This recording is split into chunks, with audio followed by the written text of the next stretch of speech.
Satuan Tugas Penanganan COVID-19 Kota Ambon melaksanakan operasi justisi yang bertempat di Desa Hatiwe Kecil, Kecamatan Sirimau, Kota Ambon, tepatnya di bawah Jembatan Merah Putih dalam masa PSBB Transisi ke-11 Senin 7 Desember 2020.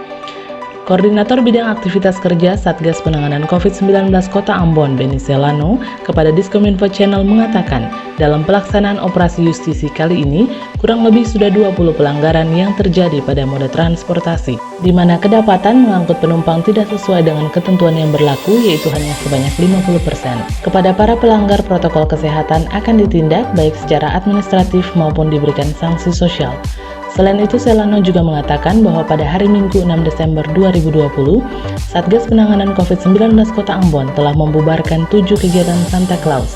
Hal ini dilakukan karena kegiatan tersebut sangat menarik perhatian masyarakat dan sangat berpengaruh terhadap meningkatnya penyebaran COVID-19 di wilayah Kota Ambon. Ia berharap agar pelaksana kegiatan Santa Claus dapat bekerja sama dengan pemerintah Kota Ambon dalam memutus mata rantai penyebaran COVID-19. Yang masih kelihatan sangat melanggar protokol kesehatan itu moda transportasi. Ya, hari ini saya lihat cukup banyak moda transportasi yang melakukan pelanggaran perwali dalam pelaksanaan PSBB. Nah, oleh karena itu kita tetap tindak tegas. Ya. Sampai saat ini masih tetap harus diberlakukan muatan penumpang itu hanya 50%. Artinya di satu depan dengan supir lalu 5 di belakang. Tetapi hari ini sudah sekitar 20 yang kita temui, yang rata-rata memuat penuh penumpang. Oleh karena itu kita tindak. Ya, semua yang kita buat ini demi kepentingan rakyat kota ini. Oleh karena itu siapapun dia yang melakukan pelanggaran dalam pelaksanaan PSBB transisi, tetap kita tindak sesuai ketentuan yang berlaku. Seperti itu. Hari Minggu kemarin kita telah membubarkan 7 kegiatan Santa Claus. Ya. Yang tentunya Santa Claus ini kan tahu dia sangat menarik perhatian masyarakat, terutama perhatian pada anak-anak. Oleh karena itu tanpa kecuali kemarin kita bubarkan 7 dan hari ini ya kita tetap bertindak sesuai ketentuan yang berlaku untuk memutuskan penyebaran COVID-19 di kota kita. Artinya siapapun dia, khusus dari adik jangan melakukan Santa Claus. Itu mau bantu karena Santa Claus membuat kerumunan cukup banyak. Oleh karena itu hari ini kita mulai ada di jalan-jalan lagi, ya, entah pada pukul berapa dengan catatan menghentikan dan melakukan protokol kesehatan dengan baik kepada siapapun dia termasuk Santa Claus.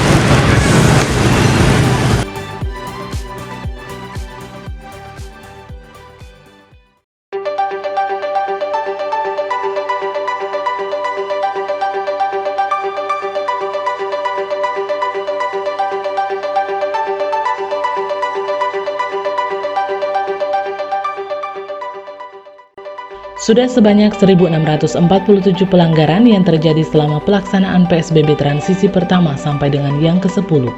Hal tersebut dikatakan Richard Lukai selaku Koordinator Bidang Tempat dan Fasilitas Umum Satgas Penanganan COVID-19 Kota Ambon saat menyampaikan rekapitulasi keseluruhan pelanggaran PSBB transisi pertama hingga ke-10 dan persidangannya kepada Diskominfo Channel pada Senin 7 Desember 2020 dalam pelaksanaan operasi justisi. Pelanggaran dengan jumlah yang sudah selesai disidangkan sebanyak 1.088 kasus, tersisa 559 pelanggaran yang belum disidangkan. Adapun pelanggaran tersebut terdiri dari pelanggaran yang ditangani oleh penyidik pegawai negeri sipil atau PPNS Pol PP Kota Ambon, di mana sudah selesai sebanyak 424 pelanggaran dan yang belum diselesaikan sebanyak 256. Sedangkan untuk PPNS Perhubungan 664 pelanggaran sudah diselesaikan, tersisa 303 kasus pelanggaran yang belum diselesaikan. Pelanggaran masih didominasi oleh moda transportasi yang menandakan bahwa protokol kesehatan belum maksimal dilaksanakan oleh masyarakat Kota Ambon, baik terkait dengan batas jarak aman maupun penggunaan masker. Kami dapat melaporkan kegiatan PSBB transisi ke-10, beberapa pelanggaran yang dilakukan oleh para pelanggar sampai saat ini kurang lebih mencapai 1.647 pelanggaran. yang masuk di meja PPNS dan sementara berproses untuk di dalam waktu dekat ini akan diadakan proses pengadilan bagi berkas-berkas yang sudah dialihkan ke pengadilan. Dari beberapa pelanggaran itu masih didominasi oleh moda transportasi.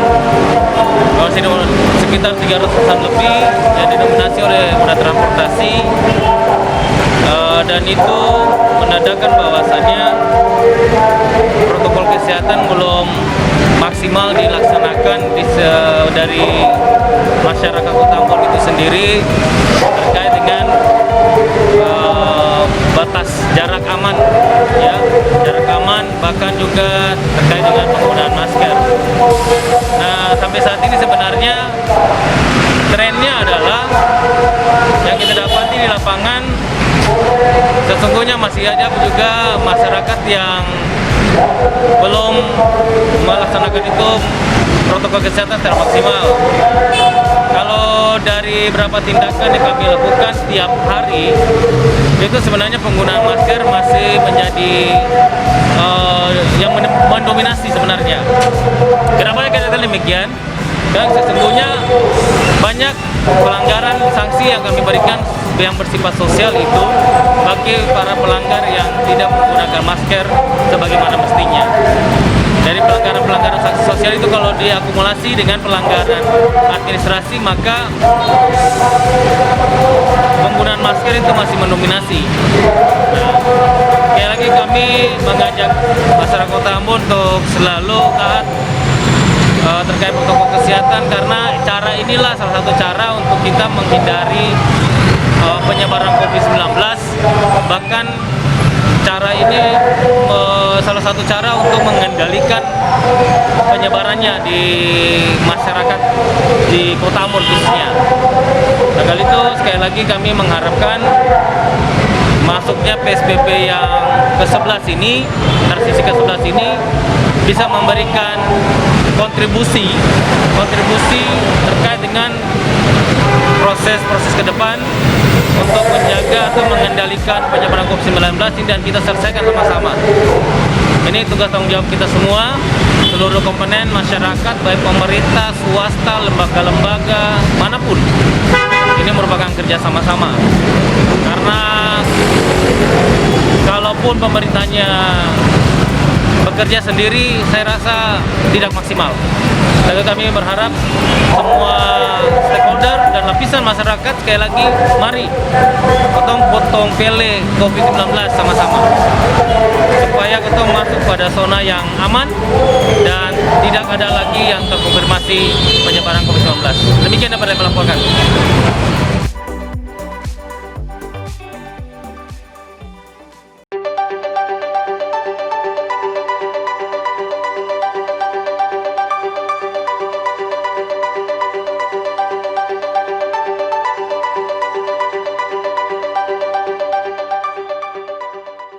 Bank Indonesia dalam hal ini diwakili oleh Deputi Perwakilan Bank Indonesia Provinsi Maluku, Lukman Hakim, menyerahkan bantuan kepada masyarakat terdampak COVID-19 Kota Ambon.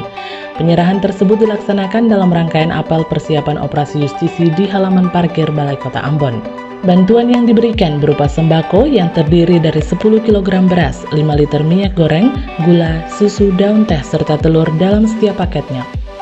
Lukman Hakim dalam sambutannya mengatakan bantuan sembako ini merupakan inisiatif dari pihak Bank Indonesia, di mana Ikatan Pegawai Bank Indonesia di seluruh Indonesia menyisihkan gaji selama beberapa bulan terakhir sebagai bentuk sumbangan untuk membantu masyarakat terdampak COVID-19 di Indonesia.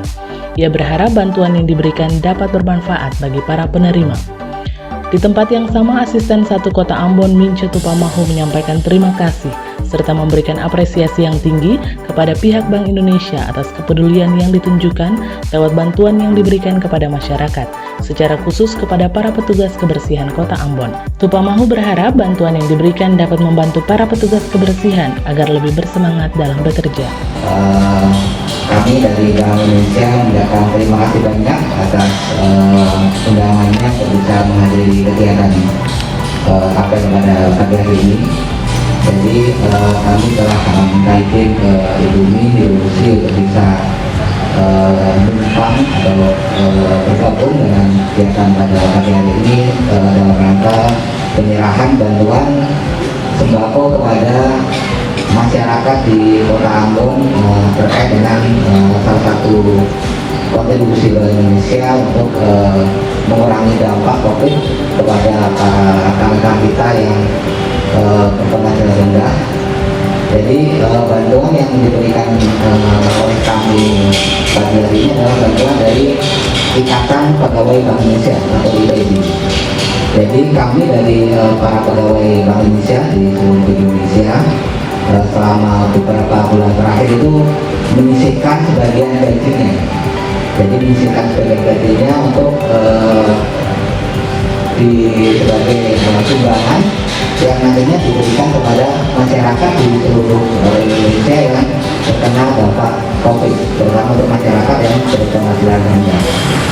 Nah, kami di kantor perwakilan Bank Indonesia Maluku juga para karyawan dan pegawai Bank Indonesia Maluku juga turut serta untuk memberikan bantuan sembako ini. Jadi total bantuan yang kami pakai sembako yang kami berikan itu sebanyak lebih dari 500 buah. Jadi ada beberapa masyarakat yang mendapat. Yang pertama adalah selain dari masyarakat eksternal di luar lingkungan Bank Indonesia Maluku, kami juga memberikan bantuan kepada saudara-saudara kita di lingkup Bank Maluku, yang mulai dari pensiunan, dan juga ada cleaning service, dan yang paling banyak mendapatkan porsi bantuan dari 500 itu adalah masyarakat di luar Bank Indonesia Maluku. Jadi di masyarakat di Kota Ambon khususnya. Salah satunya adalah bapak-bapak petugas kebersihan di Kota Ambon. Karena memang kami menyadari bahwa peran dari bapak-bapak petugas kebersihan ini sangat vital untuk menjaga agar Kota Ambon itu senantiasa bersih, rapi dan indah. Nah, itu juga bantuan yang kami berikan adalah kepada para tukang ojek, kemudian juga tukang becak yang ada di Kota Ambon.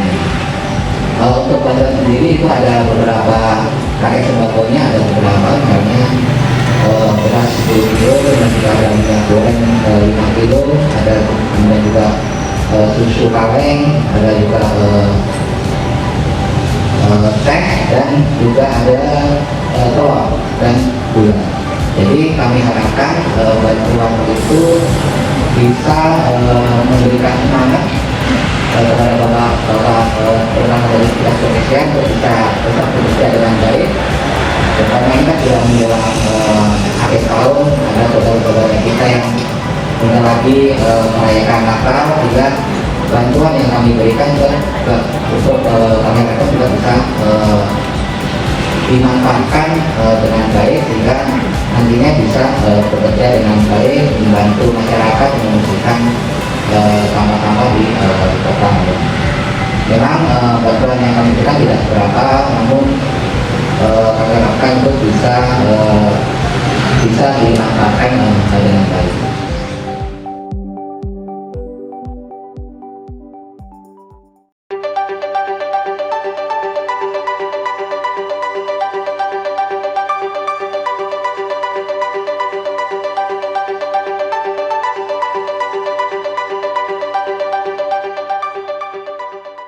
Motor Yamaha NMAX yang bernomor polisi DE2734NA terbakar di depan Monumen Gong Perdamaian Dunia.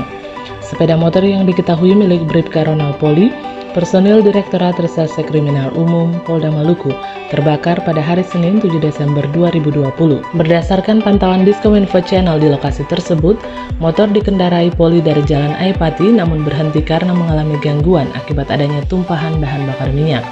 Tidak lama setelah itu, motor kemudian meledak ketika dinyalakan oleh korban. Beruntung tidak ada korban jiwa. Pemilik motor sempat menghindar dan langsung masuk ke Mapolsek Sirimau. 2 unit pemadam kebakaran milik pemerintah Kota Ambon langsung menuju lokasi kejadian untuk memadamkan api. Hanya berselang beberapa menit, api berhasil dipadamkan. Sementara itu, Kapolsek Sirimau AKP Mustafa Kamal mengatakan bahwa kejadian tersebut diduga karena kerusakan teknis pada sepeda motor. Kami laporkan bahwa tadi sekitar jam 16.40 ada kejadian kebakaran kendaraan bermotor roda 2 yang terjadi sekitar jam 16.40. Itu si pengendara itu dari setelah melakukan komunikasi dengan pihak pemilik motor yang bersangkutan itu setelah selesai mengisi bahan bakar BBM, selanjutnya dia dari arah kantor gubernur Jalan Putmahirung sampainya di traffic light di depan kantor pengadilan negeri. Dia merasa ada tetesan bensin yang mengenai kakinya, namun dia tidak terlalu mempermasalahkan itu. Tiba-tiba dia berjalan sampai di tikungan Gunung Perdamaian, tiba-tiba kendaraan tersebut ada api yang keluar dari bodi motor tersebut, sehingga yang bersangkutan langsung melakukan inisiatif, langsung memarkirkan motornya sehingga motor tersebut terbakar. Tadi setelah ada laporan bahwa ada kejadian terbakarnya motor, lalu kita menghubungi piket kebakaran dan kebakaran langsung menuju ke TKP untuk melakukan pemadaman terhadap motor tersebut.